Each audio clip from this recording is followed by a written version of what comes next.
नमस्कार, मैं हूं ताबिश हुसैन। एनडीटीवी देख रहे हैं आप। साइबर ठगी के कई सारे तरीकों के बारे में आपने सुना होगा, लेकिन क्या आप कॉल मर्जिंग स्कैम के बारे में जानते हैं?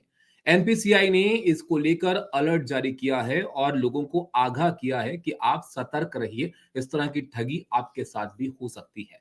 दरअसल साइबर क्रिमिनल्स लोगों को ठगने के लिए अलग-अलग तरीकों को अपनाते हैं, जिसमें लिंक भेजना भी शामिल है। इसके अलावा मिस कॉल स्कैम है और अब ये नया तरीका है जिसको अपनाकर लोगों के साथ ठगी की जा रही है। इस पर एनपीसीआई ने जो अलर्ट दिया है उसके बारे में आपको इस वीडियो में बताएंगे और ये भी बताएंगे कि ये जो कॉल मर्जिंग स्कैम है ये क्या होता है और इससे आपको कैसे बचना चाहिए, किन बातों का आपको ध्यान रखना चाहिए। तो सबसे पहले आपको ये बताते हैं कि ये कॉल मर्जिंग स्कैम दरअसल होता कैसे है। आप जानते हैं कि अपराधी जो है वो ओटीपी की तलाश में रहते हैं कि ओटीपी अगर आपका मिल जाए तो वो कोई ट्रांजैक्शन पूरा करके आपसे पैसे हड़प लें या कोई ठगी आपके साथ कर लें। उसी को ओटीपी को हासिल करने का ये एक नया तरीका है। इसमें दरअसल होता क्या है कि पहले लोगों को कॉल आती है। उस कॉल के ज़रिए किसी इवेंट में या फिर किसी जॉब के इनवाइट के बारे में उनसे कहा जाता है। और ज़ाहिर तौर पर किसी के पास भी अगर कोई अननोन कॉल आती है तो पहला सवाल आपका यही होता है कि भाई आप कौन हैं और हमें क्यों कॉल कर रहे हैं? तो इसके जवाब में लोगों को संतुष्ट करने के लिए ये कहा जाता है कि आपके दोस्त ने आपका नंबर दिया है और उनके सुझाव पर ही आपको हम यहाँ पर ये कॉल कर रहे हैं और ये ऑफर दे रहे हैं। तो ऐसे में लोग थोड़ा संतुष्ट हो जाते हैं, चलिए किसी दोस्त ने शायद नंबर दिया होगा। इससे पहले वो कुछ समझ पाएँ, उनसे कहा जाता है कि आपका वो दोस्त एक और नंबर से आपको कॉल कर रहा है, आप वो कॉल उठाइए।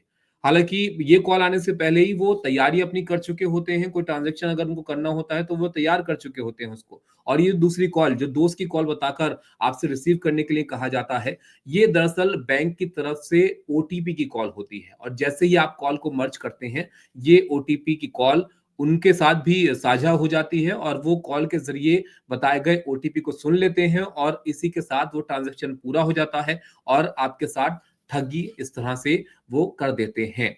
तो ये ओटीपी की कॉल कैसे आपकी ठगी का वजह वजह बन सकती है, इसको आप ज़रा इस तरह से समझिए क्योंकि ओटीपी अगर आपने कोई ट्रांज़ैक्शन किया होगा, ज़ाहिर तौर पर सब करते हैं, तो ओटीपी हासिल करने के 2 तरीके होते हैं।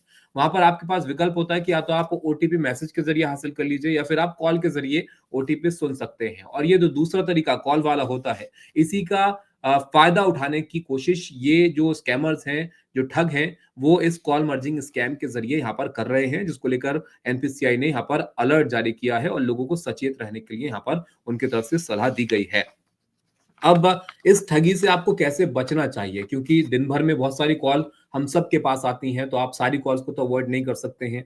तो आप कैसे बचें ताकि आपके साथ कोई इस तरह की ठगी ना कर पाए, दोस्त का बहाना बनाकर? तो सबसे पहले आपको क्या करना है कि कोई भी अनजाना कॉल अगर आपके पास आता है, तो आप ये वेरीफ़ाई कर लें कि वो कॉल करने वाला आखिर है कौन? थोड़े-से सवाल आप भी ज़रूर कर लें, ये पुख्ता करने के लिए कि भाई जॉब का ऑफ़र आप दे रहे हो, तो कौन हो, कहाँ से आप कॉल कर रहे हो? और कौन-सी जॉब की आप बात कर रहे हो, तो शायद आपको थोड़ी स्पष्टता आ जाए कि कहीं ये ठग तो नहीं है या ये जेन्युइन कॉल है किसी जॉब के सिलसिले में या किसी इनवाइट के सिलसिले में। और इसके अलावा अगर कोई इस तरह की कॉल करके आपको ये बोले कि आपके पास एक और नंबर से कॉल आ रही है और आप उसको मर्ज कर लीजिए, तो ये गलती आप कभी मत कीजिएगा। ऐसे किसी कॉल पर किसी दूसरी कॉल को मर्ज करने की क्योंकि वहाँ से वो कॉन्फ्रेंस कॉल बन जाती है और फिर दोनों कॉल्स को जो तीसरा बंदा है वो भी सुन पाता है। तो ये ओटीपी आपका हो सकता है वो बैंक की कॉल हो, इससे पहले आप समझ पाएँ, वहाँ पर आपके साथ ठगी हो जाएगी। तो इस बात का ध्यान ज़रूर रखिएगा।